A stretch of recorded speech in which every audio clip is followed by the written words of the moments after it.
अडानी जी ने तो फिर पोर्ट लगाए, कारखाने लगाए, फैक्ट्रियां लगाई, ठीक है, कई चीजें उन्होंने बुनियादी उत्पादक खोले, रोजगार खोले, तो उनकी संपत्ति बड़ी समझ आता है। सोनिया गांधी जी ने कितने कारखाने खोले, कितनी फैक्ट्रियां खोली, कितने उत्पादक लिए, कितने पोर्ट लिए, कहां कहां उन्होंने योगदान दिया, जो वो चौथी सबसे अमीर महिला हो गई थी, शक्तिशाली अमीर महिला। अब सर्च करिए, आज आज आज आज 4000 करोड़ से ज्यादा की संपत्ति कैसे हो गई, आप बताइए। उसके बाद वाड्रा साहब इतने दिन ब दिन करोड़ोंपति खरबोपति कैसे हो जाते हैं, सिर्फ दामाद बनते ही, उस पर सवाल करेंगे, नहीं जवाब होगा। उसके बाद इन्होंने आरएसएस की बात करी। आज भी बांग्लादेश के मुद्दे पे आरएसएस के कार्यकर्ता सड़कों पे हैं, लेकिन कांग्रेस और कांग्रेस के कार्यकर्ता कहां हैं, पूछिए। तो दोस्तों, फिर से आए हैं एक न्यू वीडियो क्लिप पे। वीडियो की ट्रेलर देख के आप लोग समझ गए होंगे वीडियो कैसा होने वाला है। तो वीडियो बहुत ही अच्छा होने वाला है, वीडियो को आखिरी तक वॉच कीजिए, वीडियो का मजा लीजिए। चलो फिर लेट किए बिना वीडियो को शुरू करते हैं।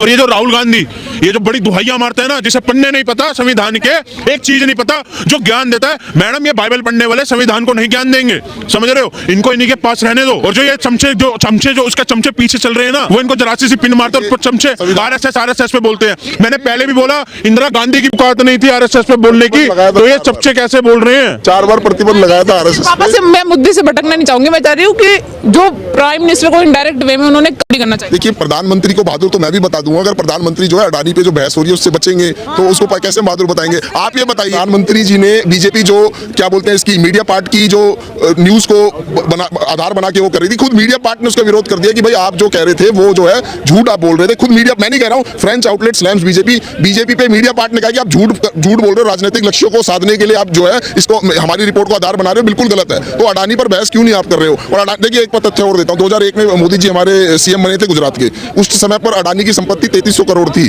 और वो बढ़ते बढ़ते, हाँ नहीं एकदम से नहीं, जैसे जैसे राजनीतिक करियर मोदी जी का आगे बढ़ा वैसे वैसे अडानी जी का जो है राजनीतिक करियर आगे बढ़ा। अब 2021 में अडानी की संपत्ति 12 लाख करोड़ से ज्यादा हो गई है। तो ये बताइए, जैसे जैसे आपका राजनीतिक करियर बढ़ा ऐसे ऐसे जो है मोदी जी का भी आगे बढ़ा है। तो ये सारे फ्रेंडशिप चल रही है, फ्रेंडशिप। पूछिए, जवाब दीजिए, कहां है, कौन से बिलों में छुपे हैं, क्यों आवाज उठाने नहीं आते, क्यों देश के लिए आवाज उठाते? और सवाल है सर, प्रियंका जी कहते हैं कि नेहरू को आप किताबों से हटा सकते हैं, लेकिन उनका नाम कभी इस देश से नहीं मिट सकता। हाँ, कैसे मिटेगा? देखो, पता चलता है ना, आज के युवा को पता चलता, अगर ये नाम मिटा देते किताबों से तो हमारे को कैसे पता चलता कि 0 वोट पाने वाला भी प्रधानमंत्री देश में बन सकता है? आप शर्त लगाओ, आप पढ़ो। अच्छा, इनसे पूछिए, हाँ, नहीं यही खड़ा हूँ, आप बताओ प्रधानमंत्री पहले वो कैसे बने थे, नेहरू जी? अच्छा, अब कौन सा चुनाव? नेहरू जी के लिए एक बात बोलना चाहता हूँ भैया, सॉरी, स्विट्जरलैंड जितना आपने चाइना को अक्षय चिन्ह दे दिया। और एक बात का ध्यान रखिए भैया, ये जो वक्फ बोर्ड की तो चल रही है ना, ये रैलियां चल रही है। मैं कह रहा हूँ, जैसे नेहरू को खत्म करा है, नेहरू के परिवार को खत्म करा है ना, ऐसे ही वक्फ बोर्ड भी खत्म होगा। ज्यादा दिन की दावत मत लो, तुम्हारा वक्फ बोर्ड भी समाप्त होगा। शपथ धर्म की लाना है वह काल, अभय देश में विचरेंगे महात्मा गांधी और जवाहरलाल। ये गांधी और जवाहरलाल नेहरू का देश है, गांधी और नेहरू का ये देश है। और सुनिए, नहीं, क्योंकि देश का महापुरुष है।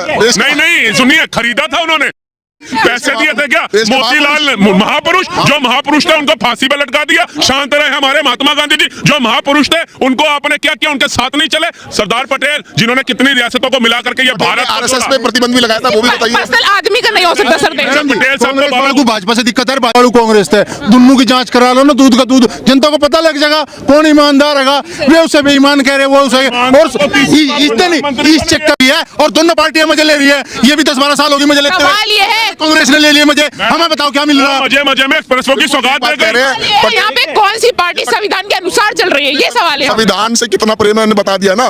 मैंने बता दिया, दीनदयाल उपाध्याय ने स्पष्ट कहा था, it is a foreign document written in foreign language will never be accepted by the Hindus. Guru Golwalkar ने कहा था कि संविधान लागू तो कर दिया पर मनुस्मृति का ध्यान नहीं रखा। आप मेरी बात मत मानिए, 1947 के बाद से आरएसएस के पंचजन्य और ऑर्गेनाइजर में जितने छपे मुखपत्र थे उनको पढ़ लीजिए, आपको पता चल जाएगा कितना संविधान से उनको प्रेम था। और जब आरएसएस पे प्रतिबंध सरदार पटेल ने लगाया था तो 4 शर्तें लगाई थी। ये कहा था, आप जो है राष्ट्रीय ध्वज का सम्मान करेंगे, राजनीति से दूर रहेंगे, हिंदू मुस्लिम वैमनस्य नहीं फैलाएंगे, और चौथी बात जो है भारत के संविधान के प्रति आस्था और निष्ठा रखेंगे। तो ये शर्तें लगाई थी। तो आप तो संविधान से प्रेम करते ही नहीं। संविधान से जो प्रेम करने वाले थे, संविधान से जो प्रेम करने वाले थे, उनसे ये पूछो, बाबा साहब भीमराव अंबेडकर अनएजुकेटेड थे या उनके खिलाफ 2 बार चुनाव लड़े नेहरू जी? बाबा साहब भीमराव अंबेडकर ने संविधान की जो अध्यक्षता करी थी, जिनके नेतृत्व में बनाया गया था, वहां कोई कमी रह गई थी? जो सेकुलर शब्द जोड़ा, जो वक्फ बोर्ड दिया, जो शरिया दिया, जो मुस्लिम पर्सनल लॉ दिया, इवन तक ये भी कह दिया पहले संसाधनों पे पहला हक अल्पसंख्यकों का होगा।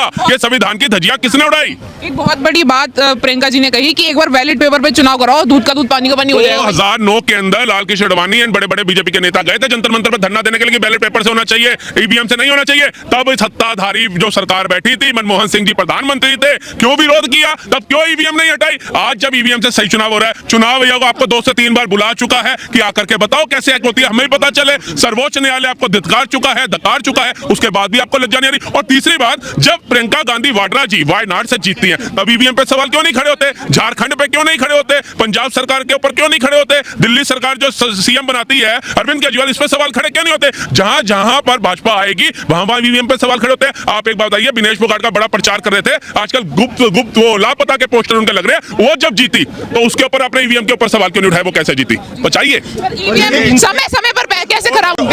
और जो ये कह रहे हैं ना, संविधान जब कश्मीरी पंडितों को कत्ल करा ना, तब संविधान, जब यासीन मलिक को ये सर्टिफिकेट पकड़ा रहे थे, तब संविधान कहाँ चला गया था? संविधान जो संविधान, जो ये संविधान की कहते हैं ना, संविधान की धज्जिया, संविधान की धज्जिया, जिसकी मां कह रही थी राम इस काल्पनिक है, तब संविधान गायब था।